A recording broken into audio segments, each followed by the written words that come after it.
Foundation ছাড়াই কিভাবে glowing makeup করবে চলো এই ভিডিওটার মাধ্যমে তোমাদেরকে দেখাচ্ছি। প্রথমেই মুখ ধুয়ে এবং সিটিএম করে আমি চলে এসেছি এখানে। একটা প্রাইমার অ্যাপ্লাই করে নেবো, প্রাইমারটা ভালো করে মুখে মেখে নেব। এরপরে মুখটা যাতে গ্লোয়িং হয় তার জন্য একটা লুমি ক্রিম এখানে ইউজ করব। আমি এখানে জাস্ট হার্বসের ইউজ করছি, তোমরা ল্যাকমি থেকে শুরু করে মাম্মার যে কোনো লুমি ক্রিম ইউজ করতে পারো। এরপরে শুধুমাত্র এখানে ফাউন্ডেশন ব্যবহার করব না, শুধুমাত্র কনসিলার ব্যবহার করব। আমি এখানে সুইস বিউটির কনসিলার ব্যবহার করছি স্কিনটা কারেক্ট করার জন্য। আমি এখানে আমার স্কিন টোনের থেকে একটু ডার্কার টোন ইউজ করছি এবং সেটা ভালো করে ব্লেন্ড করে দেব।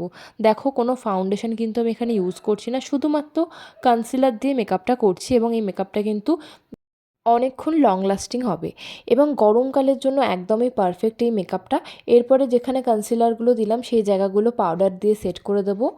আমি এখানে মেবলিনের পাউডার ইউজ করছি। এরপরে আইব্রোটা ভালো করে ড্র করে নেব এবং ড্র করে নেওয়ার পরে স্পুলি দিয়ে ভালো করে আইব্রোটা কোম করে নেব, যাতে আইব্রো যদি একটু ডার্ক হয়ে থাকে সেটা যাতে লাইট হয়ে যায়।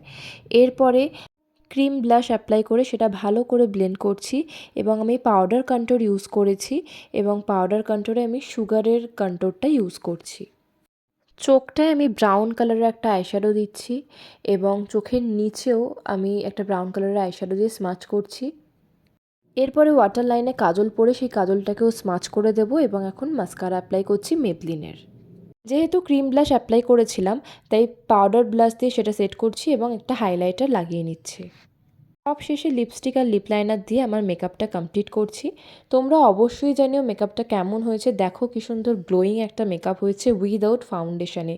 দেখা হচ্ছে পরের কোনো ভিডিওতে। ভালো লাগলে অবশ্যই চ্যানেলটাকে সাবস্ক্রাইব করে দিও।